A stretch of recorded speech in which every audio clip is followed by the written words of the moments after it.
వినాయక చవితి స్పెషల్గా ఆవిరితో చేసే ఈ పూర్ణ కుడుములు వినాయకుడికి ఎంతో ఇష్టం అంట. ఆలస్యం చేయకుండా ఈ పూర్ణ కుడుములను ఎలా తయారు చేయాలో చూసేద్దాం.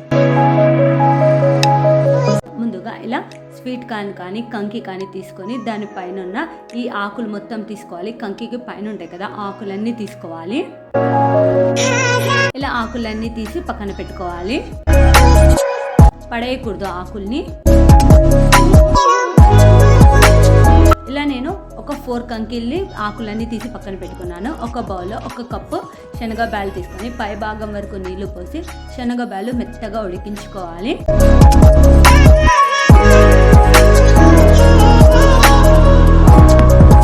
ఇలా పట్టుకున్నప్పుడు మెత్తగా అయితే చాలు, శనగ బ్యాలు ఇంకా ఉడికినట్లు. తర్వాత అందులో వాటర్ మొత్తం రిమూవ్ చేశాను. 1 కప్పు శనగ బ్యాలకు 1 కప్పు బెల్లం యాడ్ చేస్తున్నాను. ఒకవేళ స్వీట్ ఎక్కువ కావాలంటే ఇంకొక 1/2 కప్పు బెల్లం యాడ్ చేసుకోండి. శనగ బ్యాలు కొద్దిగా వేడిగా ఉన్నప్పుడు బెల్లం యాడ్ చేసామంటే ఆ వేడికి బెల్లం తొందరగా కరుగుతుంది.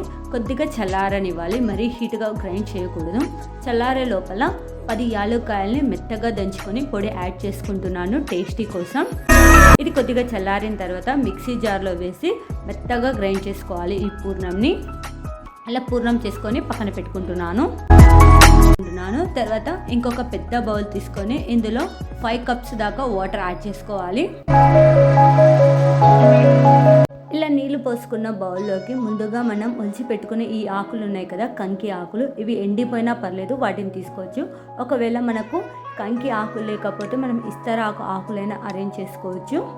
తర్వాత ఈ ఆకులన్నిటిని నేను వీడియోలో చూపిస్తున్న విధంగా ఇలా పెట్టుకోవాలి. ఈ విధంగా మరి గట్టిగా ప్రెస్ చేయకూడదు, పై భాగం వరకు పెట్టుకోవచ్చు. మధ్యలో కూడా పెట్టాలి. ఆకులు మొత్తం ఇలా బౌల్ మొత్తానికి అరేంజ్ చేసుకోండి. ఒకవేళ ఎక్కువ ఆకులు లేకపోతే చిన్న బౌల్ తీసుకొని ఆకులు సరిపోయినంత వరకు ఇలా అరేంజ్ చేసుకోవాలి. ఈ విధంగా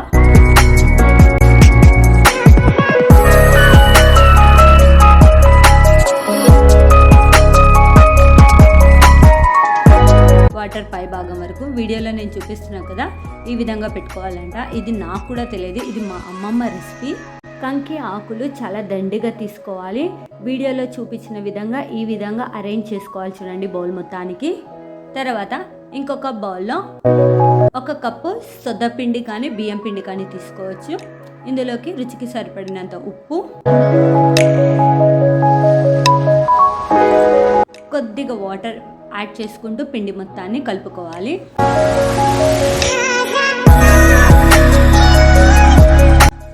పిండి మొత్తాన్ని ఈ విధంగా కలిపి పక్కన పెట్టుకోవాలి.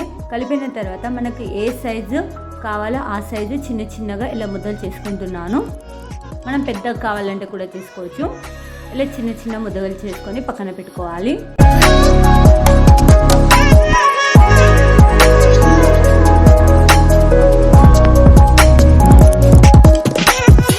అరిటాకు తీసుకున్నాను. అరిటాకు లేకపోతే ఇస్తరాకైనా తీసుకోవచ్చు.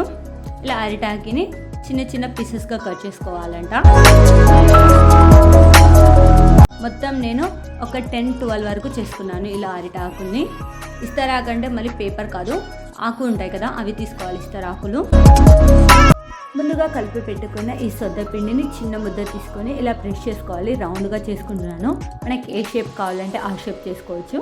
నేనైతే రౌండ్గా చేసుకుంటున్నాను ఈ విధంగా.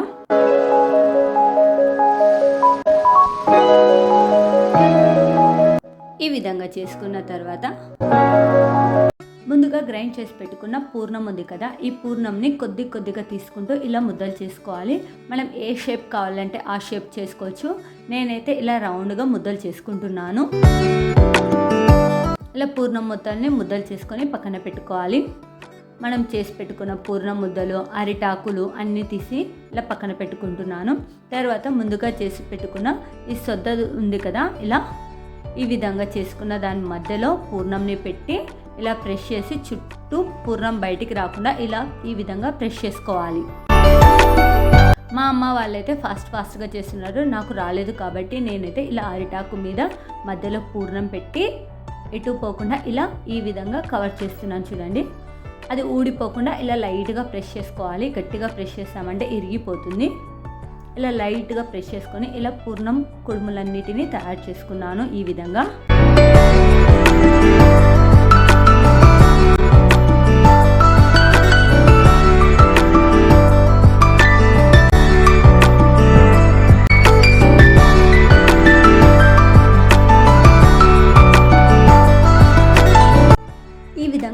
కుడుములన్నీ చేసుకొని పక్కన పెట్టుకోవాలి.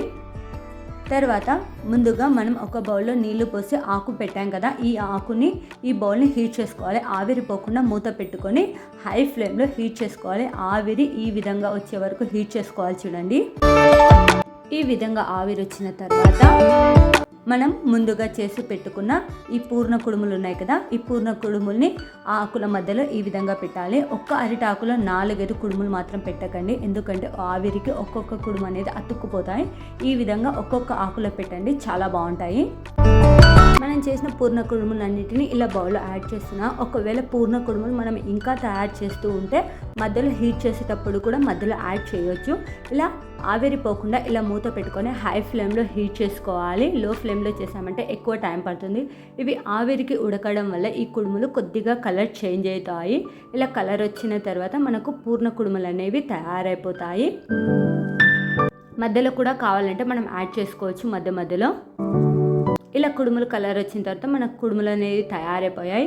కొద్దిగా వేడిగా ఉన్నప్పుడే అరిటాకులో నుంచి ఈ కుడుములని వేరొక బౌల్లో యాడ్ చేసుకోండి. అలానే పెట్టామంటే కింద వాటర్ వల్ల పూర్ణ కుడుములు అనేవి నీళ్ళుగా తయారైపోతాయి. ఈ ప్రాసెస్ కొద్దిగా కష్టం అనిపిస్తే ఇంతకుముందు వీడియోలో ఆవిరి కుడుములు ఏ విధంగా తయారు చేయాలో వీడియో పెట్టాను. ఆ ప్రాసెస్లో కూడా మనం ఈ పూర్ణ కుడుములని తయారు చేసుకోవచ్చు.